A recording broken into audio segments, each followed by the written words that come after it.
লঙ্কা গাছে চাইছো প্রচুর ফলন পেতে, এছাড়াও লঙ্কা গাছের পাতা কুঁকড়ে যাচ্ছে, তার সমস্যার সমাধান পেতে চাইছো সম্পূর্ণ ঘরোয়া উপায়ে এবং ঘরোয়া পরিচর্যা করেই দ্বিগুণ লঙ্কা ফলাতে চাইছো, তাহলে চলো বন্ধুরা আজকের ভিডিওটি ধৈর্য সহকারে। নমস্কার বন্ধুরা, গ্রিন গার্ডেনিং উইথ মল্লিকা।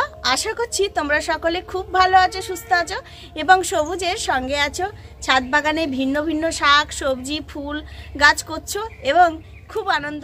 লঙ্কা গাছের পাতা কোঁকড়ানো রোগ দূরীকরণ করতে দামি দামি কীটনাশক না প্রয়োগ করে ঘরোয়া উপায়ে চলো কিভাবে কীটনাশক তৈরি করবে। আমি এখানে দু রকম পদ্ধতি শেয়ার করছি। প্রথম পদ্ধতি, খুব অল্প পাতা কুঁকড়ে গেলে কি পদ্ধতি অবলম্বন করবে, আর দ্বিতীয়ত অতিরিক্ত পাতা কুঁকড়ে গেলে কি পদ্ধতি অবলম্বন করবে। প্রথম পদ্ধতিতে দেখো আমি বেশ কিছুটা পরিমাণ জল নিচ্ছি, একদম সিম্পল এই পদ্ধতি। এই পদ্ধতিটা তোমরা গাছ বসানোর 1 মাস পর থেকেই অবলম্বন করতে পারো। তো এখানে দেখো আমি শ্যাম্পু নিয়ে নিচ্ছি। শ্যাম্পু তোমরা 1 পাতাও ব্যবহার করতে পারো, এছাড়াও অল্প একটু হাফ পাতা ব্যবহার করতে পারো। গাছের পরিমাণ অনুযায়ী সমস্ত উপকরণ নেবে। দেখো আমি অল্প জলের মধ্যে দিয়ে দিচ্ছি 2 চামচ হলুদ গুঁড়ো আর 1 পাতা শ্যাম্পু। তারপরে এই উপকরণগুলোকে খুব ভালো করে জলের সঙ্গে মিক্সড করতে হবে। এভাবে 2-3 মিনিট ভালো করে মিক্সড করার পরে তুমি এর মধ্যে আরও 2-300 জল মিক্সড করবে। প্রায় 500 মতো জল নেবে, নিয়ে সমস্ত গাছে স্প্রে করবে। এটি কেবলমাত্র অল্প পাতা কুঁকড়ে গেছে সেই সমস্ত গাছের জন্য। এখানে লক্ষ্য করো বেশ কিছু গাছ সবেমাত্র পাতা কোঁকড়াতে শুরু করেছে। এই ধরনের গাছে অবশ্যই এই উপকরণটি ব্যবহার করতে পারো। বন্ধুরা, সাধারণত পোকার উপদ্রব হলে তখনই পাতা কুঁকড়ে যায়। এছাড়াও এই লঙ্কা গাছের পাতা আরও 2টি কারণে কুঁকড়ে যেতে পারে। সেটি হলো অতিরিক্ত নাইট্রোজেন সারের ব্যবহার, আর দ্বিতীয়ত এই গাছে সঠিক পরিমাণে রোদ্দুর না পাওয়ার জন্য। তো আমাদের অবশ্যই খেয়াল রাখতে হবে সঠিক পরিমাণে রোদ্দুর পাই সেরকম স্থানে রাখতে হবে। আর দ্বিতীয়ত অতিরিক্ত নাইট্রোজেনযুক্ত বা অতিরিক্ত খাবার গাছে প্রয়োগ করব না, সেক্ষেত্রেও গাছ প্রচুর হেলদি হয়ে যায় আর পাতা কুঁকড়ে যায়। বন্ধুরা, এখানে লক্ষ্য করো গাছের পাতা কুঁকড়ে গেছে, তাও সত্ত্বেও কিন্তু যথেষ্ট পরিমাণে লঙ্কা গাছের ফলন দিয়েছে।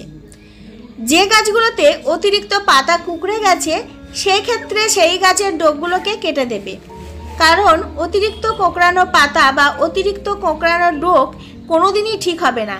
সেক্ষেত্রে সেই পাতার ডোকগুলোকে কেটে দিলে আবার নতুন করে সুন্দর ব্রাঞ্চ বার হবে, আর যে ব্রাঞ্চ বা শাখা বা পাতা বার হবে সেগুলো কিন্তু কোঁকড়ানো হবে না। এবার চলো দ্বিতীয় কীটনাশক কিভাবে তৈরি করবে সেটি তোমাদের কাছে শেয়ার করি। লঙ্কা গাছে কিভাবে প্রতিস্থাপন করবে, কি ধরনের মাটি নেবে আর কি ধরনের মাটির মধ্যে ফলন বেশি হবে, চলো সেটিও এই ভিডিওতে শেয়ার করেছি। এই লঙ্কা গাছটি লক্ষ্য করছো কতটা পরিমাণে ফলন দিয়েছে। তো অবশ্যই এরকম ফলন পেতে গেলে আমাদের বেশ কিছু টিপস ফলো করতে হবে। টিপসগুলোর মধ্যে প্রথমত মাটি ভালোভাবে প্রস্তুত করতে হবে, দ্বিতীয়ত রোদযুক্ত স্থানে রাখতে হবে, তৃতীয়ত নিয়মিত কীটনাশক স্প্রে করতে হবে, চতুর্থতম খাবার এবং জল বুঝে দিতে হবে। অতিরিক্ত জল দিলেও পাতা কুঁকড়ে যাবে আর অতিরিক্ত খাবার দিলেও পাতা কুঁকড়ে যাবে, সেদিকে আমাদের খেয়াল রাখতে হবে। চলো দ্বিতীয় কীটনাশকটি কিভাবে তৈরি করবে। দেখো এখানে বেশ কিছুটা পরিমাণ জল নিচ্ছি, অর্থাৎ 200-300 মতো জল নেবে, বা একবারে যতটা গাছের পরিমাণ ততটাও তুমি জল নিতে পারো। তারপরে বেশ কিছুটা পরিমাণ কাঁচা লঙ্কা নেবে। কাঁচা লঙ্কাগুলোকে একদম টুকরো টুকরো করে জলের মধ্যে দিয়ে দেবে। এবার চলো এই যে কাঁচা লঙ্কার বদলে তোমরা হয়তো অনেকেই বলবে গুঁড়ো লঙ্কার বা শুকনো লঙ্কার গুঁড়ো দেওয়া যাবে, সেক্ষেত্রে রিয়াকশানটা অতিরিক্ত হতে পারে, গাছ মরে যেতে পারে। দিতে পারো, কোনো সমস্যা নেই, কিন্তু খুব সামান্য সীমিত পরিমাণ দেবে। কাঁচা লঙ্কা এখানে 5 থেকে 6টি আমি দিয়েছি। তারপরে এখানে দেখো বেকিং সোডা বা খাবার সোডা যেটা বলে, সেটা রান্নাঘরে আমাদের সবারই থাকে, সেটা আমি নিয়ে নিচ্ছি।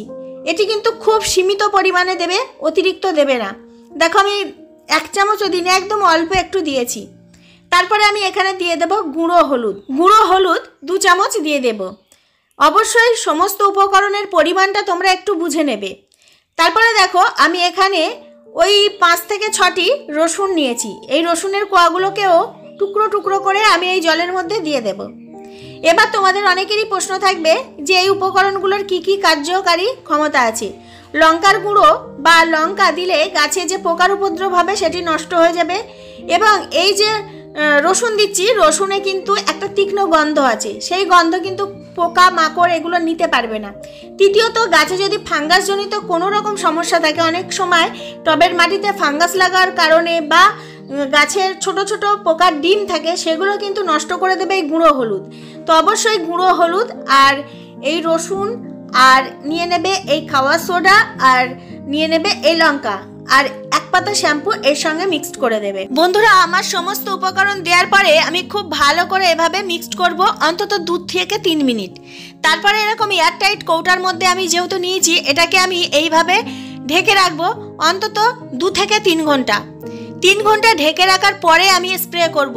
তোমরা দুপুর টাইমে তৈরি করবে, বিকালে একদম পরন্ত বিকালে, অর্থাৎ রোদ থাকবে না সেরকম সময় এই লঙ্কা গাছে স্প্রে করবে। আর পরদিন সকালে অবশ্যই তোমরা গাছটাকে ধুয়ে দেবে। আবার 3 থেকে 4 দিন পরে আবার এই একই নিয়ম ফলো করবে, তাহলে দেখবে দুর্দান্ত রেজাল্ট আসবে। এবার চলো লঙ্কা গাছ কিভাবে প্রতিস্থাপন করবে। লঙ্কা গাছ যদি ভালোভাবে প্রতিস্থাপন করা যায় তাহলে প্রচুর পরিমাণে ফলন নেওয়া সম্ভব। এখানে আমি সমপরিমাণ গোবর সার আর সমপরিমাণ ভার্মি নিয়েছি। টবের ড্রেনেজ ব্যবস্থা ভালো রেখে 2টো লঙ্কা গাছকে আমি প্রতিস্থাপন করব। টব হিসাবে এখানে 10 ইঞ্চি টব নেবে, খুব ভালো হবে। প্রথমেই কিন্তু টব ভরিয়ে মাটি দেবে না, সীমিত পরিমাণ মাটি দেবে, দিয়ে ছোট্ট চারা গাছকে প্রতিস্থাপন করবে। এবার গাছ বড় হওয়ার পাশাপাশি টবের মাটির পরিমাণ, খাবারের পরিমাণ বাড়াতে থাকবে। তারপরে দেখো আমি অল্প একটু নিচের দিকে মাটি দিয়ে দিচ্ছি। আমি কিন্তু এখানে 10 ইঞ্চি টব নিয়েছি, এই টবে আমি অতিরিক্ত মাটি দেব না। আর লঙ্কা গাছ যখন প্রতিস্থাপন করবে অবশ্যই ভালো জাতের উন্নত মানের লঙ্কা চারা নেবে। এছাড়াও তোমরা লঙ্কা বীজ থেকে চারা তৈরি করে নিতে পারো। আমার চ্যানেলের ভিডিও দেখে ফলো করতে পারো কিভাবে লঙ্কা বীজ থেকে চারা সহজেই করা যায়। দেখো গাছটাকে আমি খুব সুন্দরভাবে প্রতিস্থাপন করে দিচ্ছি। লঙ্কা গাছ প্রতিস্থাপন করার পরে সরাসরি কিন্তু রোদযুক্ত স্থানে রাখবে না, অন্তত 2 থেকে 3 দিন ছায়াযুক্ত স্থানে রাখবে। গাছটাকে এইভাবে প্রতিস্থাপন করার পরে অবশ্যই জল দিতে কিন্তু ভুলবে না।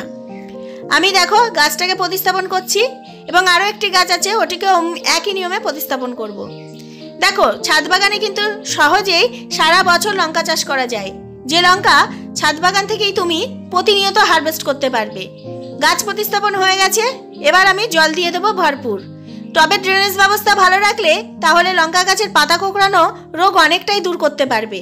কারণ টবের মাটিতে যদি জল জমে আর টব যদি সবসময় ভিজা ভাব থাকে, এতেও কিন্তু পাতা কুঁকড়ে যায়। দেখো এই গাছের আমি শুরুতেই কিন্তু এত পরিমাণ মাটি দিইনি, আস্তে আস্তে গাছ বড় হওয়ার পাশাপাশি টবের মাটির পরিমাণটা বাড়িয়েছি। গাছে কিন্তু ফলন যথেষ্ট পরিমাণে দিচ্ছে।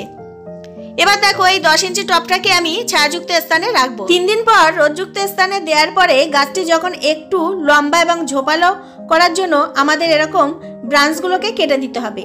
যদি একটা ব্রাঞ্চ কাটো তা থেকে অন্তত 4টে ব্রাঞ্চ বার হবে, এবং সেই 4টে ব্রাঞ্চ যখন একটু বড় হবে তখন তাকেও কেটে দেবে, তাহলে সেই 4টে থেকে আরও 4টে বার হবে। তাহলে ভাবছো কতটা পরিমাণে ব্রাঞ্চ বার হবে। আর যত বেশি ব্রাঞ্চ বার হবে তত পরিমাণ কিন্তু তুমি ফলন পাবে।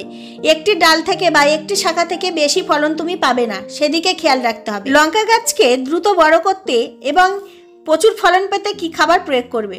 প্রথম গাছ প্রতিস্থাপনের 15 দিন পরে সরিষার খোলের হালকা পাতলা লিকুইড দেবে। দ্বিতীয় 15 দিন পরে দেবে kitchen West compost liquid fertiliser. এইভাবে দিতে থাকবে 15 দিন অন্তর অন্তর লিকুইড সার। লিকুইড সারের পাশাপাশি মাসে একবার করে আমাদের কম্পোস্টযুক্ত মাটি টবের মাটিতে দিতে হবে, কারণ আমরা শুরুতে দেখেছো অল্প মাটির মধ্যে গাছটি বসিয়েছি। গাছ বড় হওয়ার পাশাপাশি গাছের খাবারের চাহিদা ও মাটির চাহিদা পূরণ করতে হবে। সেক্ষেত্রে আমাদের ভার্মি কম্পোস্ট অথবা গোবর সার সম পরিমাণ নেব, আর তার সঙ্গে নেব সম পরিমাণ মাটি। সমান সমান মাটি আর সমান সমান গোবর সার অথবা ভার্মি নিয়ে মিক্সড করে টবের মাটিতে দিতেই থাকবো প্রত্যেক মাসে।